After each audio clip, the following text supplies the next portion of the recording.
Welcome to miscellaneous knowledge. Hi, this is Vishwajeet. चलिए आज जानते हैं कि छोटा छोटा स्टेप से जिंदगी में बड़े गोल को अचीव कैसे करें। आप सभी लोग जापान के बारे में जानते हैं कि जापान में सेकेंड वर्ल्ड वॉर के बाद 2 एटॉमिक बम गिराए गए थे। इस इंसिडेंट के बाद जापान में बहुत सारे लोगों की मौत हुआ था और जापान की जो इकोनॉमी है वो पूरी तरह से टूट गया था। इसके बावजूद भी जापान वर्ल्ड में आज बिगेस्ट इकोनॉमी में एक है। जापान टेक्नोलॉजिकली मोस्ट एडवांस्ड है। आप सोच रहे होंगे ये मुमकिन कैसे हुआ, तो इसका आंसर है काइजन, जो कि 2 जापानीज वर्ड से मिलकर बना है। काई मतलब चेंज और जेन मतलब बेटर। इसका मतलब है चेंज फॉर बेटर। काइजन का मतलब है कंटिन्यूअस इम्प्रूवमेंट और कंटिन्यूअल इम्प्रूवमेंट। कंटिन्यूअस इम्प्रूवमेंट के मतलब आपको पता है, मैं कंटिन्यूअल के बारे में आपको बताता हूँ। कंटिन्यूअल इसका मतलब है धीरे धीरे आगे बढ़ना और एक ऊंचाई पे पहुंचने के बाद उसको एनालिसिस करना और फिर आगे बढ़ना, फिर आगे जाना, फिर एनालिसिस करना, फिर आगे बढ़ना। काइजन का मतलब है बड़े गोल को छोटे छोटे हिस्से पे तोड़ना और छोटे छोटे हिस्से पर एक्शन लेना, जो कि बहुत ही आसान है कंपेयर टू बड़ा एक्शन लेने से। क्योंकि जब हम बड़ा एक्शन लेना चाहते हैं तो हम लोगों का ब्रेन हमें अंदर से डरा देता है।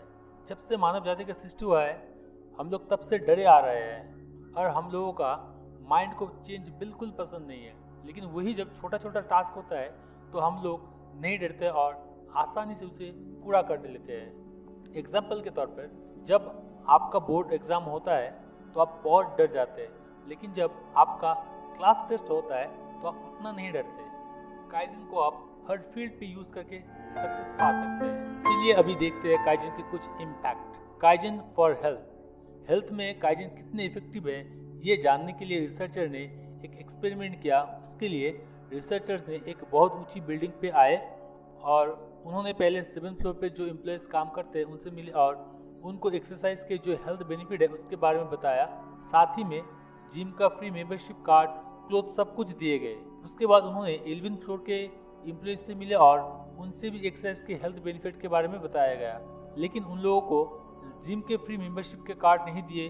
बदले में उन लोगों से कहा कि उनके जो ऊपर वाले फ्लोर है, लंच के बाद उन लोगों को सीढ़ियाँ चढ़ के जाना है और वापस आके अपने काम पे लग जाना है और ये हर रोज करना है।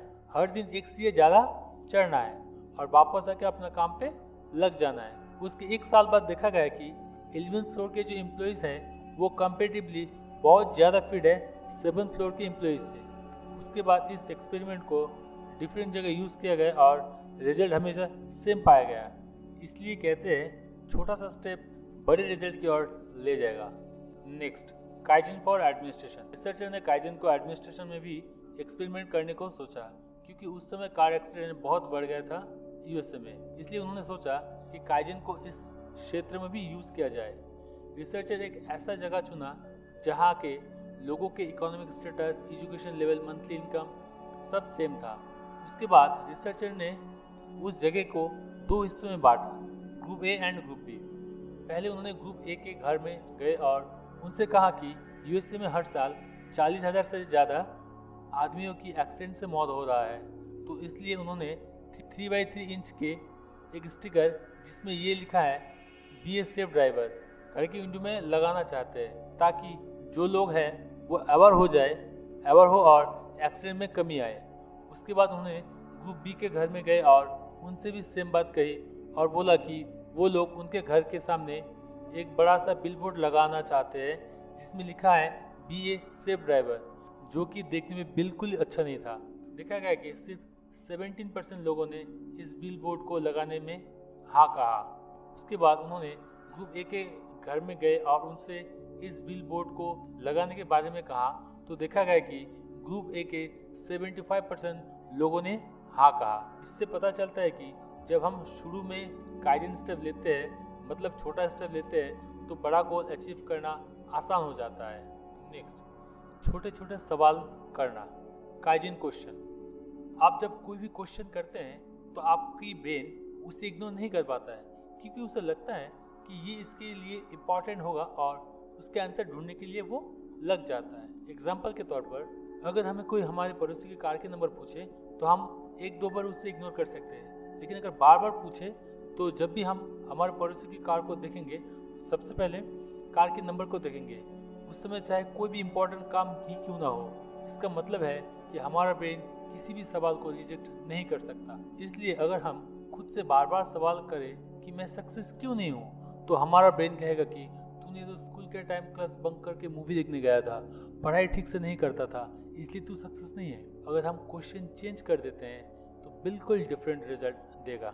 इस थ्योरी को एडवर्ड डेमिंग ने वर्ल्ड वॉर 2 के बाद टोयोटा जैसे डूबती हुई कंपनी के लिए यूज़ किया था। उन्होंने हर एम्प्लॉयज़ को सिर्फ एक काम दिया था, जो कि है हर एम्प्लॉयज़ को रोज़ खुद से एक सवाल करना था कि आज मैं क्या एक छोटा सा काम करूं जो कि फ्यूचर में टोयोटा का ग्रोथ में हेल्प कर सकता है। क्योंकि एडवर्ड डेमिंग को पता था कि ब्रेन अपने आप सवाल का आंसर ढूंढ लेगा। इस तरह से जब हजारों टोयोटा का वर्कर्स इन छोटी छोटी चीज़ों में इम्प्रूव करेंगे तो ये कंपाउंड होकर एक बहुत बड़ा रिजल्ट देगा। आज टोयोटा बिगेस्ट कंपनीज में एक है। आज भी टोयोटा इस थ्योरी को यूज़ करता है। 1997 डेटा के अनुसार अमेरिका के ऑटोमोबाइल सेक्टर के वर्कर उनके कंपनी के ग्रोथ के लिए हर 2 साल में 3 सजेशन देता है, जिसके लिए उन्हें हर सजेशन के लिए $450 मिलता है।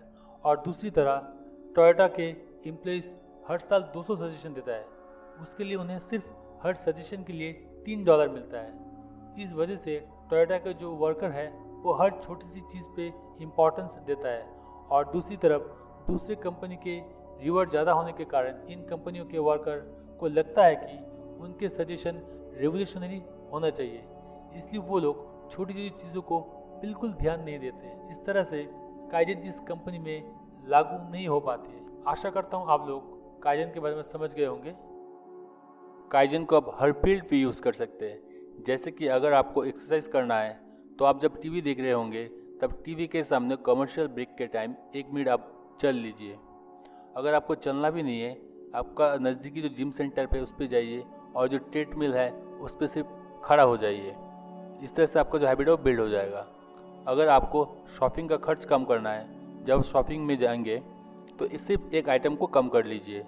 उसी तरह अगर आपको अपना घर को सफाई करना है, आपको मन नहीं कर रहा है, तो आप सिर्फ सोच लीजिए कि 2 मिनट तक मुझे करना है। घड़ी में 2 मिनट का अलार्म लगा दीजिए और 2 मिनट तक जितना हो सके आप उतना सफाई कर लीजिए। अगर आप चाहते हैं कि आप फॉरेन लैंग्वेज सीखना चाहते हैं तो हफ्ते में या 3 दिन में या 2 दिन में सिर्फ एक वर्ड सीखिए। इस तरह से आपका माइंड नहीं डरेगा, आपका माइंड ईजिली जो टास्क है वो पूरा कर लेगा। तो इस तरह से आपका जो विलिंग पावर है वो बिल्ड होगा और आप आसानी से आपका जो गोल है वो अचीव कर पाएंगे। आशा करता हूँ वीडियो आप लोगों को अच्छा लगा होगा। अगर अच्छा लगा है तो प्लीज़ लाइक, कमेंट, शेयर और सब्सक्राइब कीजिएगा। इस तरह का और भी टिप्स के बारे में अगर जानना है तो आप लोग 1 small step can change your life जो कि लिखा है रॉबर्ट मोरियर ने, ये बुक को आप लोग पढ़ सकते हैं। So thank you for watching this video.